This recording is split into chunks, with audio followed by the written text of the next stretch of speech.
இன்னைக்கு நிஃப்டி பார்த்தீங்க அப்படின்னா ஸ்டார்டிங்கில் என்னதான் ஒரு டவுன் ட்ரெண்ட் அப்படிங்கிறத வந்திருந்தாலுமே அதுக்கப்புறம் மார்க்கெட் பார்த்தீங்க அப்படின்னா நம்மளுக்கு ஒரு ரெக்கவரி அப்படிங்கிறத கொடுக்கறதுக்கு ஸ்டார்ட் பண்ணிட்டாங்க. எக்ஸாக்டாக ஃபர்ஸ்ட் என்ட்ரி வந்து 941க்கு எடுத்திருந்தோம் அண்ட் அந்த பர்டிகுலர் என்ட்ரியை 1035க்கு க்ளோஸ் பண்ணிட்டோம். ஆல்மோஸ்ட் ஒரு 95 பாயிண்ட்ஸ் கிட்ட ப்ராஃபிட் அப்படிங்கிறது ஃபர்ஸ்ட் ட்ரேடில் வந்திருந்தது. அதுக்கப்புறம் என்ன பண்ணோம்? பிரேக் தான் ஆப்வியஸ்லி. ஸோ பிரேக் எடுத்துகிட்டு என்ன பண்ணோம் அப்படிங்கிறத இப்போ நான் வந்து உங்களுக்கு மென்ஷன் பண்ணிடுறேன்.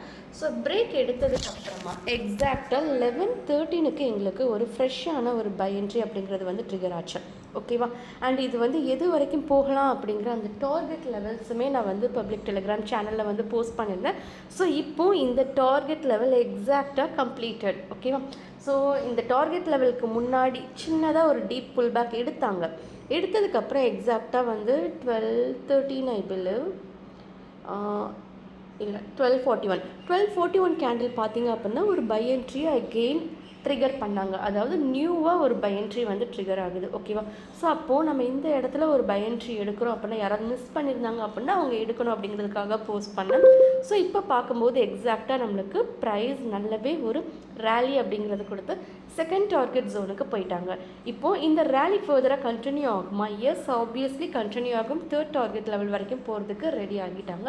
அண்ட் இந்த ட்ரேடில் எவ்வளோ ப்ராஃபிட்ஸ் வருது அப்படிங்கிறத நான் எப்போவுமே மணியாக கால்குலேட் பண்ண மாட்டேன், பாயிண்ட்ஸாக தான் நான் வந்து மென்ஷன் பண்ணுவேன். எப்போது நீங்கள் மணிக்கு பின்னாடி எனக்கு 2000 வேணும் 3000 வேணும்ன்ட்டு ஓட ஆரம்பிக்கிறீங்களோ அது ஒரு கமிட்மெண்ட்டாக மாறிடும். ஓகேவா?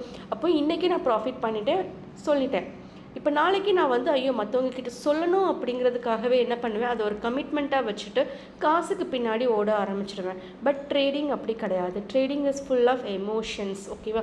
ஸோ இதில் எவ்வளோக்குள்ளே நம்ம ஒரு ப்ரைவசி அப்படிங்கிறத மெயின்டைன் பண்ணுறோமோ அந்தளவுக்கு நம்ம வந்து ரொம்பவே காமான ஒரு மைண்ட் செட்டில் ட்ரேட் பண்ண முடியும். இப்போ மற்றவங்க கிட்ட ஒருத்தங்க கிட்ட சொன்னால் போதும், நம்ம மற்றவங்க கிட்ட ப்ரூஃப் பண்ணுறதுக்காகவே ஓடுறதுக்கு ஸ்டார்ட் பண்ணிவிடுவோம்.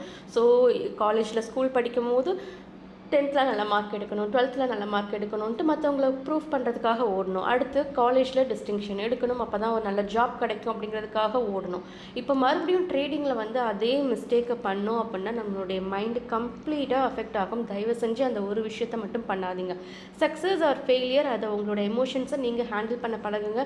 கண்டிப்பாக அதை உங்களால் ஓவர் கம் பண்ணி சக்ஸஸ்ஃபுல்லான ஒரு ட்ரேடராக கண்டிப்பாக மாற முடியும். ஓகேவா? ஸோ பணத்துக்கு பின்னாடி ஓடாதீங்க.